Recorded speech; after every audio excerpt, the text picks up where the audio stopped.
Hello, listeners, and welcome to Privacy Chats with Rachel and John, a podcast for privacy professionals and enthusiasts alike. I'm Rachel. You are, and I'm John. Hello. Saying that like it's a question. And as per usual, we are your hosts, and also as the name of the podcast title suggests.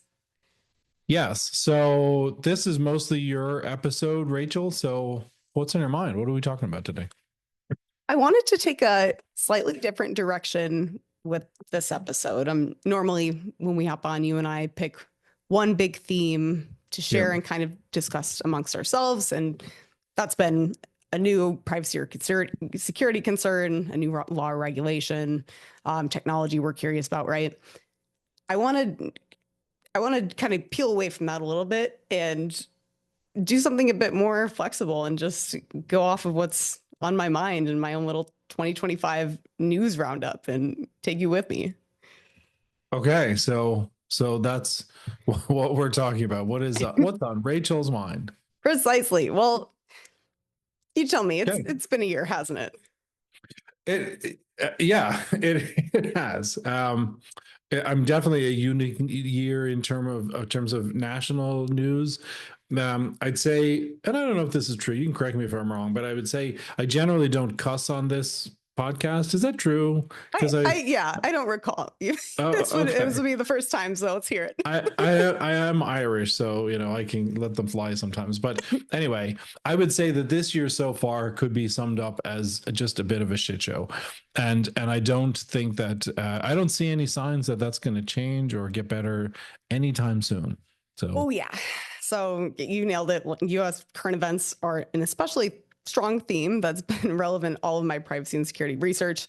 And during a time like this of just really unprecedented change, I always wonder how policy will reflect that in the new administration. And I'm not just talking about directly maybe policy related decisions or changes, but a few of those are very obvious. We had a revocation of AI regulatory safeguards at the beginning of the year from Trump's executive order. We had a decentralization theme of cyber attack responses, where the administration is essentially transferring this responsibility for defending critical infrastructure from, federally to the state level. So a lot of changes to talk about, even on a more direct basis. Yeah, agreed. And I was like, I knew you were going to talk about that. And I was kind of looking into some of those revocations of executive orders.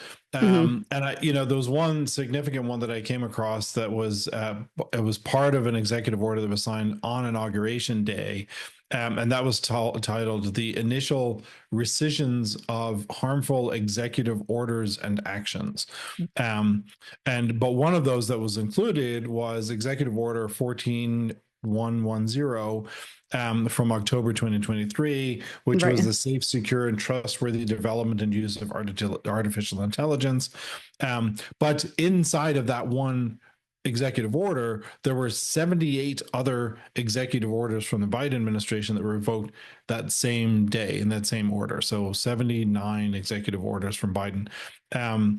And just to offer as a comparison, I found a CNN article from 2021 that said that the Biden administration had revoked 24, so a smaller number, 24 of Trump's orders from his previous administration, since we just seem to be going back and forth.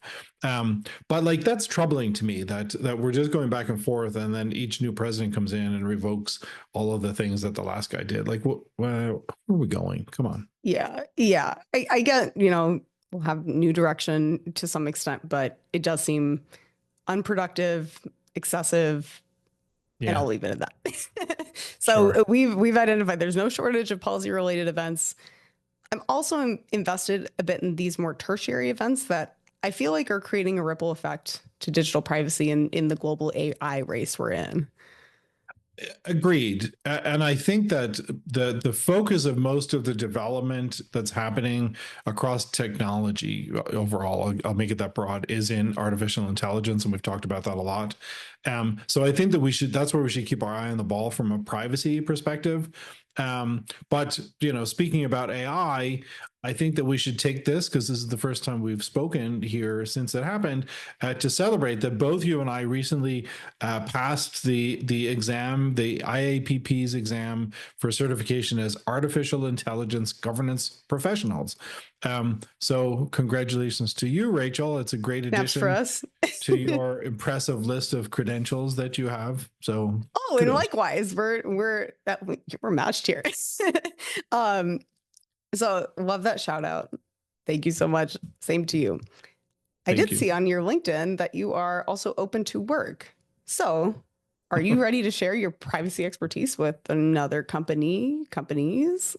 I think I am. Like I'm kind of at that point of trying to figure out what I'm doing next. I am focusing on finishing up a master's degree in cybersecurity and privacy law through Seton Hall University School of Law. Um, and that's going to be exciting, but it's kind of like a career transition. Like I've got all of this new knowledge and certification and training, ready to apply it. So I'm looking for my next new gig, whatever that's going to be. So if anyone has any insights, I don't know, hit me up on LinkedIn. We can talk.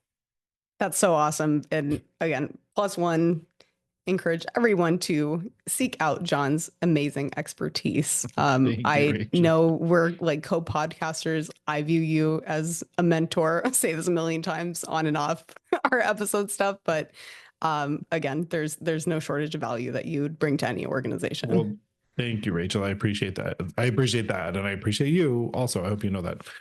Let's get back on track here. So let's enough about us. So where are we going next with this? What's on Rachel's mind episode? Okay, so bear with me. We were talking about AI and tertiary events. Yeah. Let's rewind to the beginning of this year, 2025, with the Okay. release of DeepSeek, or I guess Yep. the public announcement. It totally shook up the US tech industry as far as I could see and took off incredibly fast as far as the news cycle goes. It did, and I was following that pretty closely. I was very interested in it, so I think I kind of know what went down. But so say more. Tell us more about it from your perspective. What do you know? Yeah. So for those that are less what the Gen Z like to call chronically online than you and I are in the privacy space, Yeah. here's the down low on DeepSeek. It is a Chinese artificial intelligence company specializing in the development of open source large language models, LLMs. We all know that by now. It was founded in May of 2023 by, I'm going to butcher it, Liang Wenfeng, a former hedge fund entrepreneur. And DeepSeek was a spinoff of actually a first company that was founded called High Flyer that basically did, CPU and GPU based machine learning models for 7 years on fancy stock trading platform models. So literally buying 10,000 NVIDIA chips from the US before it became restricted and using that to get really good at hedge fund investing programmatically. So he must have, and I guess I'm assuming, I'm actually not sure. I'm pretty sure I read he on articles. Sorry, don't clock me on that. Okay. But the founder must have realized how much potential there was just beyond automated intelligent trading after the success, of ChatGPT, because in April of 2023, he announced that there was the start of this new independent research AI company, not wholly based on the trading platform. And apparently the company's launched didn't actually get that much traction with VCs at the time. They're a little worried it would become a cash grab, I think, understandably. Yeah, I guess understandably, but I'm curious about that but it's always, you look back and say, oh, I missed the train on that one. Yeah. But I'm curious, like this, like you mentioned about the export restrictions. So even if chip exports from the U.S. weren't restricted at the time, I'm kind of surprised that this massive purchase and use of NVIDIA chips, didn't get the attention of the Chinese authorities, who are, Yeah. famously authoritarian. Yeah. And so I suspect it was, kept with a close eye before the export restrictions actually took place. But it did raise Chinese securities, regulators' eyebrows. They asked apparently a million questions about why they needed this chips and what the plans were, but the plan must have sounded good enough because the CCP let them proceed so long as they kept a relatively low profile. Okay. So we recently did an episode about China. You know a lot here. Are you a Chinese spy? No. Where's all your knowledge coming from here? No, crazy enough, all the stuff I just shared is pretty public information at this point. So Okay. Much for keeping DeepSeek low key, that I guess in a way that didn't end up happening, as a result, talking about it here now. But rewinding back to that kind of announcement or that initial release, Okay. I want to highlight that it was just 1 year after like Highflyer opened up this new AI research company that DeepSeek, the actual chatbot, came about.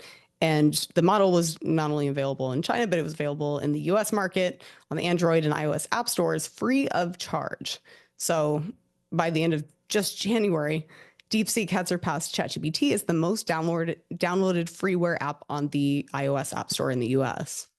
Yeah, that's huge, and clearly, there's no doubt that DeepSeek gained global attention almost immediately, and disruption with that move. But like, why did they do that? They could have gone so many different routes with that. Yeah, number one reason, DeepSeek managed to develop their high performance AI model. It's called DeepSeek R1 at Okay. the fraction of the cost of competitors overseas like OpenAI. So while GPT-4 was reportedly cost over 100 million to train, DeepSeek R1 was again reportedly developed for approximately 5.6 million. Teeny fraction.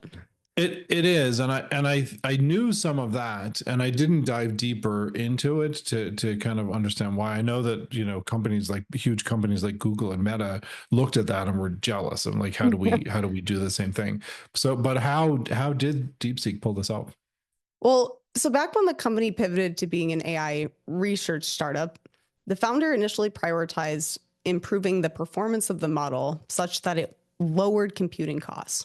So without getting too technical here, as I've done in the past, DeepSeek built this model in such a way that it divided its resources into different areas of expertise and Okay. activated only those areas related to a single query.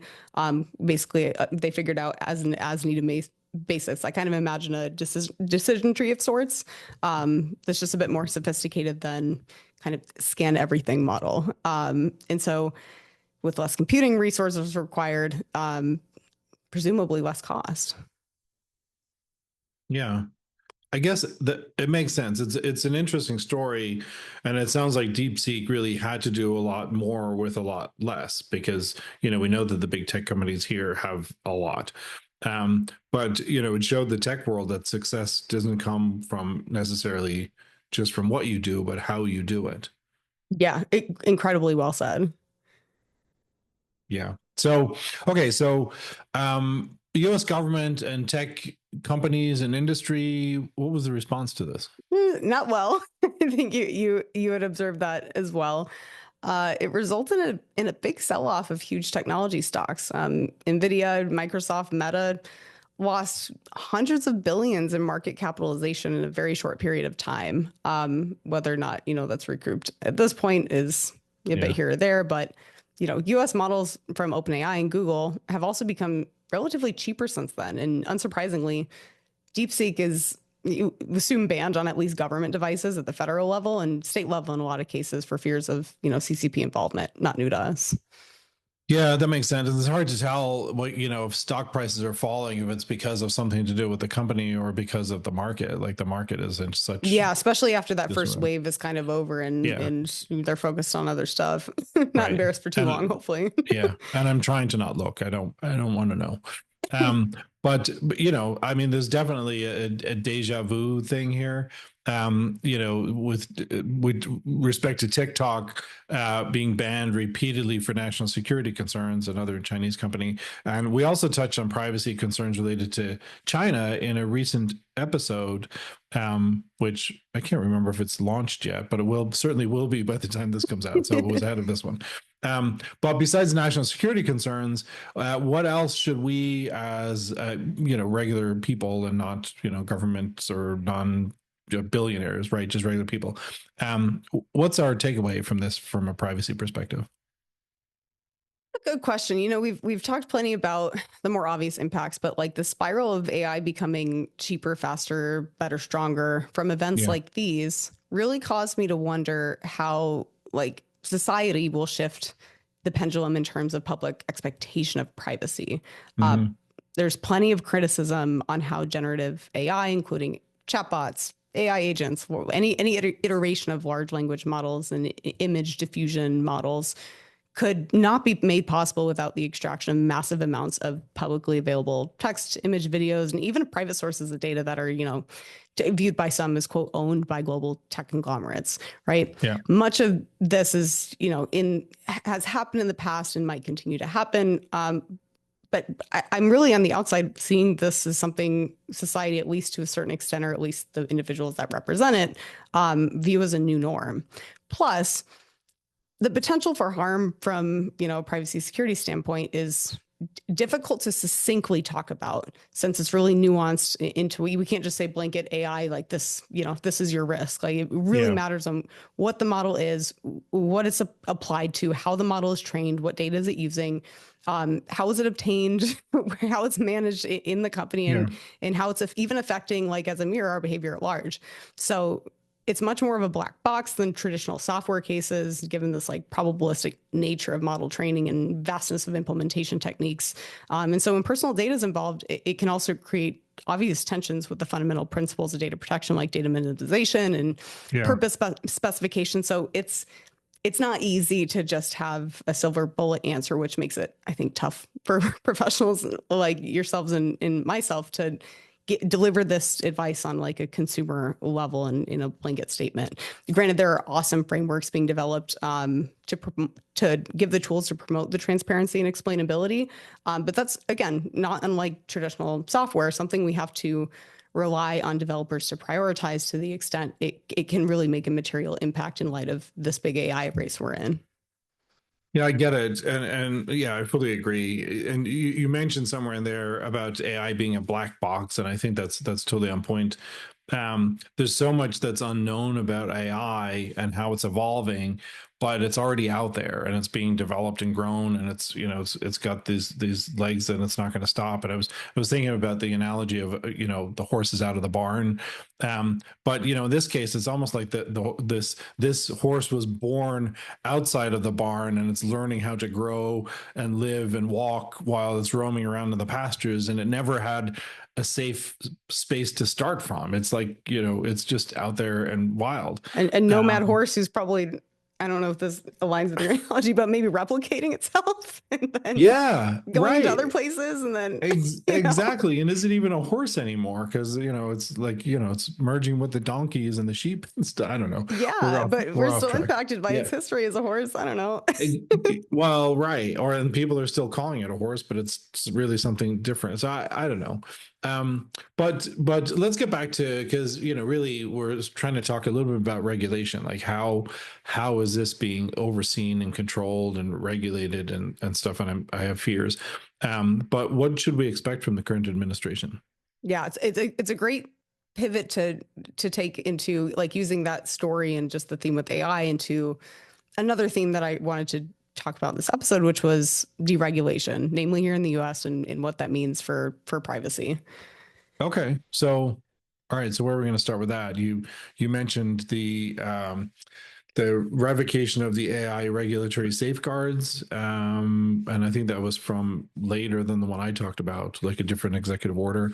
But yeah, is that part of what we're talking Probably about? Probably all part of the same bucket of events, right? But yeah, long story short, the Trump administration did away with Biden's whole previous set of AI safety orders. It was aptly titled "Removing Barriers to American Leadership in Artificial Intelligence." Nice headline. I'm a little worried about the details, but the official White House publication touts that this order revokes certain existing AI policies and directives that act as a barrier to American AI innovation and clearing the path for the U.S. to act decisively to retain global leadership in artificial intelligence. Again, great headline. A little shaky on the details. Well, it is, and I think they're looking for talking points, and I think that sounds great. And I would say yes, we need to remove those barriers.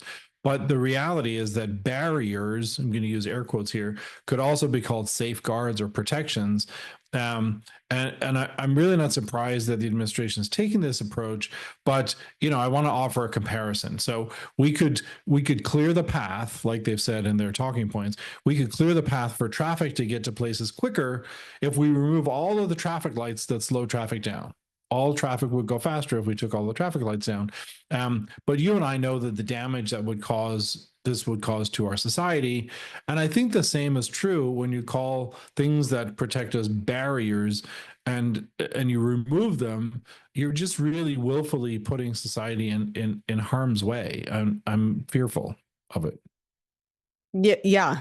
Also, you're on a roll with the analogies. Love that one. Thanks.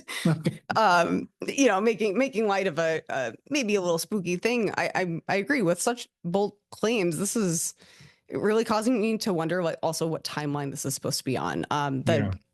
If the same publication states as its objective is that it's the policy of the U.S. to sustain and enhance America's global AI dominance in order to promote human flourishing, economic competitiveness, and national security. Sounds like the Chinese. Yeah, I read it as this, like, the government will do all it can to support the tech sector and the AI race, no matter the cost. Sure, like, national security is an explicit concern, and I'm not surprised to see that. It doesn't necessarily translate to greater privacy protections as a consumer, and it seems that we're moving, like you said, closer to China's mode of operation, perhaps just with less explicit demands and noisiness.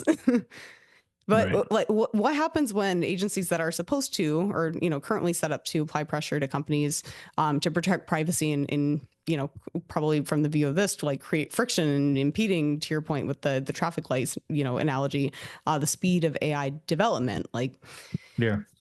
I'll give it this here. It does also state that the order is supposed to be implemented consistent with applicable law and subject to the availability of appropriations, and it's not intended to and does not create or right or any benefit substantial, procedural, enforceable for any law or inequity, blah blah blah. They're not supposed to override other departments and agencies, but I if I'm just being frank, don't really buy that promise there.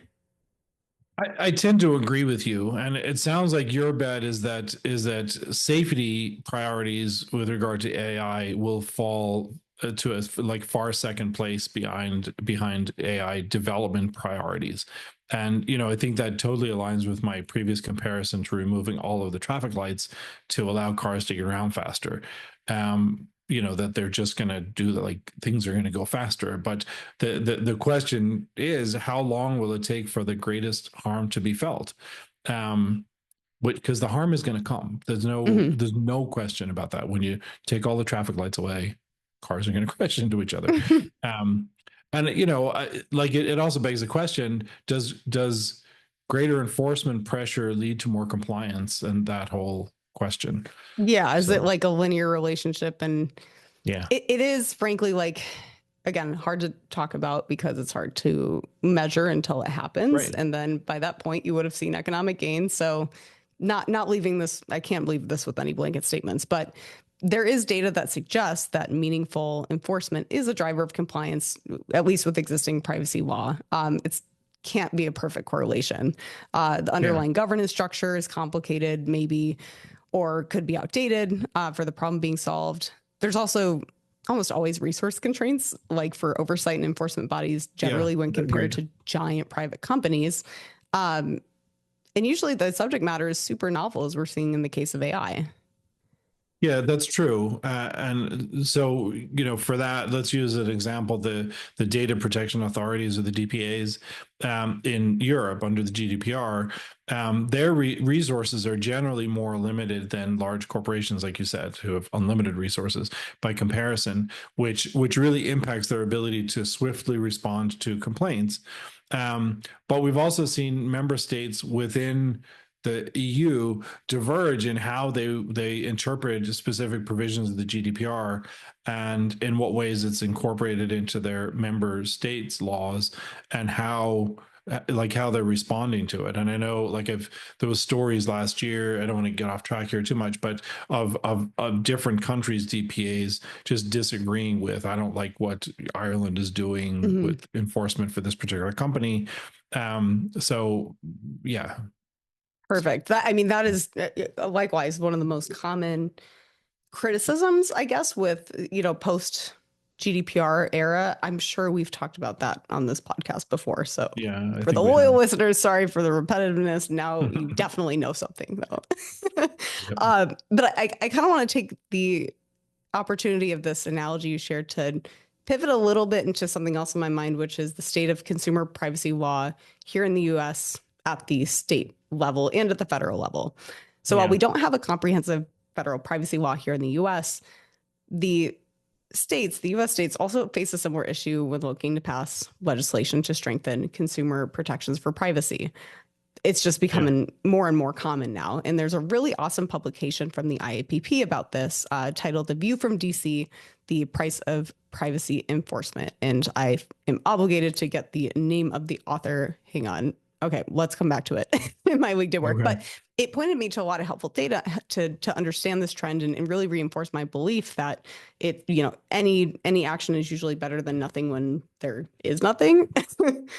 You usually, yes, and I'm not going to go off onto a side tangent, but I was On the looking butts, closely for yeah. one of my classes for one of the financial privacy laws, the GLBA, Mm-hmm. and one of the questions was, is it better than nothing? And I was like, actually, in this case, I think nothing would be better than this one particular provision. But Mm. maybe I'll have to do a separate episode on financial privacy laws or something. But anyway, historically, California is known for paving the way, I think, for privacy enforcement through state level laws. And they haven't been afraid to push enforcement action. But in the reality is that they're the first to market, so they've had more time to flex their muscle with that. Mhm. But where are you? What else are you seeing for new laws popping up? Yeah, let's get Ooh. into those. Yeah. Now, you are very much an expert and are continuing with your expertise in, the legal space of this stuff. So I feel like it'd be fun if you could guess, because I know the answer. I looked this up. But you to guess how many states now at the time of this recording have consumer privacy laws on the books to date. What do you think? Maybe listeners can guess too in their heads.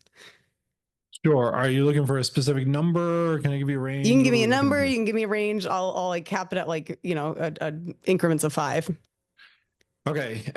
So I actually do look into this every now and again for various different reasons, or just because I'm a privacy geek or something. I don't know. Usually I look at the IAPP's legislation tracker, and they've got a map and a list of them.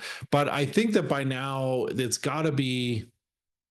I know we started off with an original 6 at one point. I remember memorizing those, but that's been a while. I'm going to say we've got to be in the 15 to 20 range or somewhere in there by now.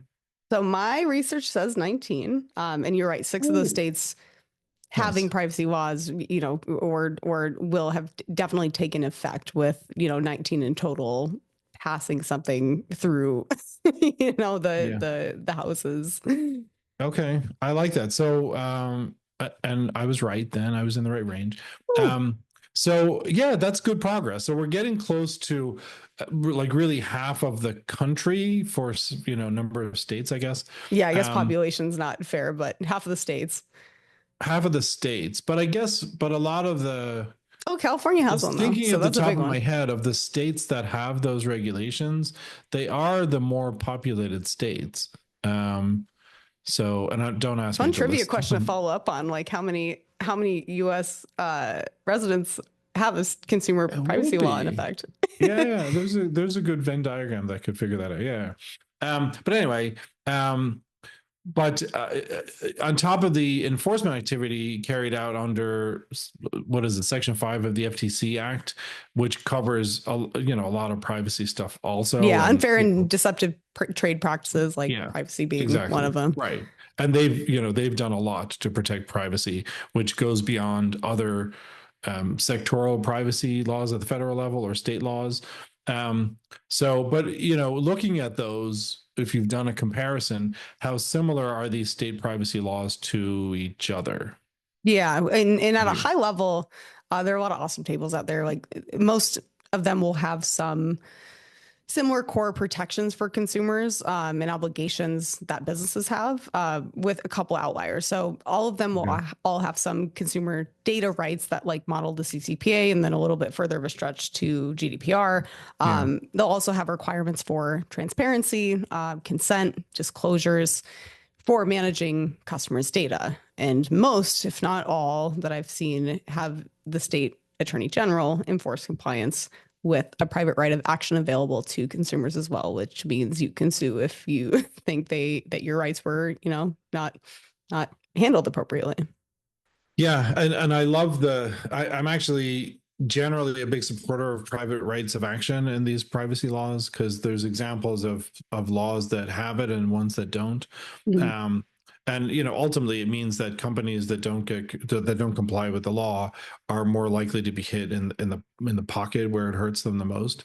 Mhm. Um, but in your research, do you know which states are, coming down hardest on The these? requirement, the enforcement, Yeah, right? Like enforcement. how Yeah, aggressively they're pursuing, yeah, well, it's another area of variation for sure. And it seems to come down to which aspects of privacy protection that legislators actually are most interested in, which will vary a bit state to state.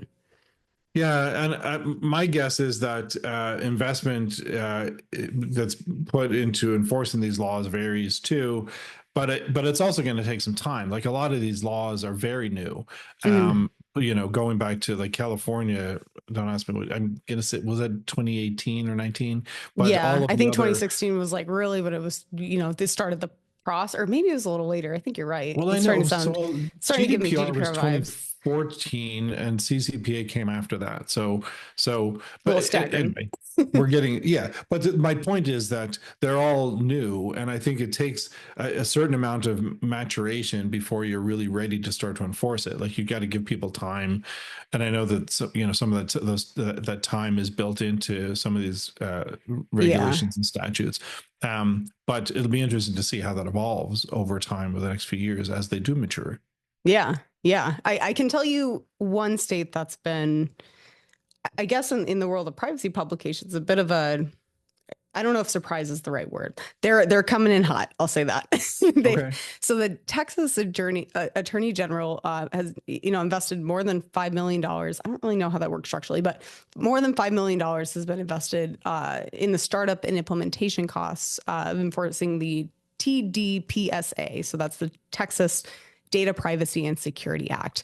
It's Okay. apparently almost certain that this level of investment will continue through at least 2027, as Texas is hyper focused on the oversight of data brokers, sensitive data, children's safety, and deceptive claims related to generative AI.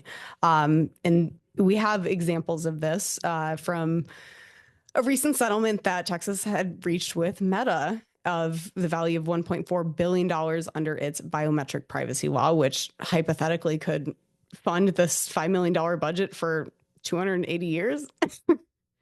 That's a long time. And I'm gonna say I'm surprised also, but kudos to the state of Texas. So maybe the California influence on Texas isn't as bad after all. I like Please I like don't that. people come at me for that comment. The Californification of Texas. Be nice to us. No, I thought the same thing, but going back to the comment of like, it just depends on what I imagine the legislators care about. Like, I'm sure the same folks in Texas are, very concerned about biometrics, Yeah. children's protections, right? So it all made sense to me full circle. But at the end of my research, I found that, just to benchmark by comparison, Sure. your state, John, Maryland, and sorry for slipping that in here, I guess, but apparently is falling a bit behind even with its uniquely like strong privacy law, at least as it sits on the books, and it behind from an enforcement perspective. The Privacy Daily reports that the Attorney General, Anthony Brown, says that without dedicated professionals, attorneys, investigators, and technologists with expertise in data privacy, artificial intelligence, and high-tech enforcement, my office, Anthony Brown's, simply cannot effectively regulate this evolving industry or safeguard Maryland's personal information. Well, I'm disappointed for my state, but I'll go back to the previous comment.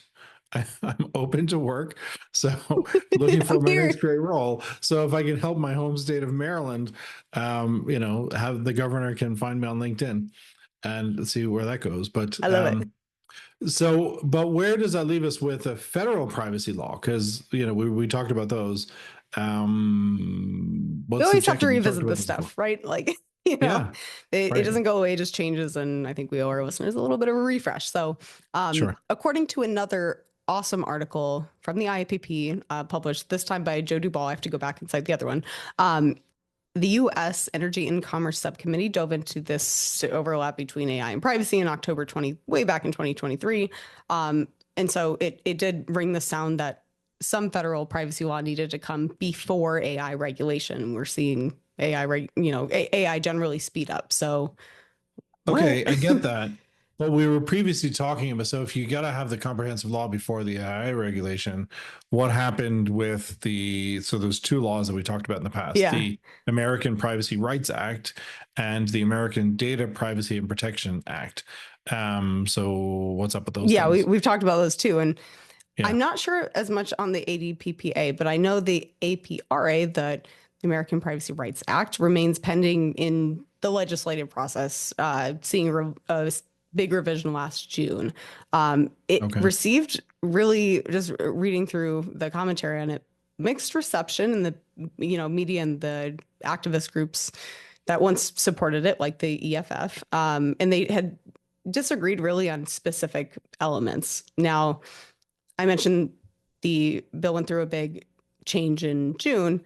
Yeah. It was received especially poorly after that one. The latest version apparently had cut several key provisions aimed at protecting vulnerable members of society from discrimination, of harmful byproducts of AI-driven technologies, all of which were cut from the bill. And according to commentators, was done in order to shield tech companies and the economic interests this country has in AI acceleration. Okay. Do you have some examples of those? Yeah. So one Mhm. I came across was that the APRA excluded language designed to grant users the power to opt out before companies could use algorithms to, quote, facilitate a consequential decision using an individual's personal data. At the same Hmm. time, language that would have been imposed by the duty on the companies to examine or audit and the impacts of their own algorithms was also erased. So it goes both ways. The promise is gone and the obligation's gone. Yeah. So I'm disappointed with that. And overall, I'm not a fan of opt out regimes. I prefer opt in requirements. Mhm. But, like those are already weak. And if those are being pulled, it's just really weakens the privacy protections. And to a point that they're really symbolic than rather than offering real privacy protection. I think that people should have real control over their data and what it's used for. And the weakening of those laws is taking that away in my first read Yes, of it. I can't plus one that more. I do recognize that I'm running out of time with my episode here, my little brain dump and journey through updates. But maybe I'll take a closer look at this in a later episode. It's definitely interesting stuff I came across here, especially when I was looking into the enforcement actions of states like Texas and like areas of concern. So more to come. Yeah. Yeah, I agree. We need to be careful with time because we can go so far down into these rabbit holes. It's funny Yeah. though that we're like 30 episodes in, and when we started, I think you and I were both worried that we were going to run out of things to talk about, and Yeah. we have never even come close to that. So The world's afforded us that that gift, it has, ever and changing. yeah. Okay. All right. So if we're gonna wrap this up, should I close this out? We got to feed the lawyers and do the disclaimer. You got So it. Take it away. okay, so please know that the information shared throughout this episode is that of our own. It is in no way affiliated with our employers or any other organizations. These episodes are produced on our own time and are based on our own research and our professional opinions. Um, and that's it. So thanks you did most of the research on this, so thank you for that. And Hey, I'll see you later. you're an awesome respondent. I mean, you know the vibes of everything I'm going to bring here, so Great conversation. I do, with that disclaimer, John, too, want to go back to the article I was referencing earlier, A View from DC, the Price of Privacy Enforcement. Again, great source of information will be plugged at the bottom here, as well as the other publications, but I didn't get to sharing the author's name, which is Kuan Zwifel Keegan, and I feel really embarrassed for bugering that up. Right. But give him credit for his work. So thank you for that. Yeah. Okay. Well, thank you time. again, Rachel. And next time. See you. Till next time.